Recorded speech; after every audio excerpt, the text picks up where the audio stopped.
Welcome, everybody. Welcome, welcome. Our topic today says, do you know who you are? Do you know who you are? Or are you lost? You don't know who you are. Do you know thyself? Do you know the amount of things you can make possible on this planet? We perish because of lack of knowledge.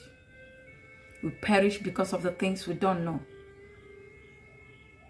If you know who you are, you know that you can make so many things manifest without hesitation. Once you have your faith,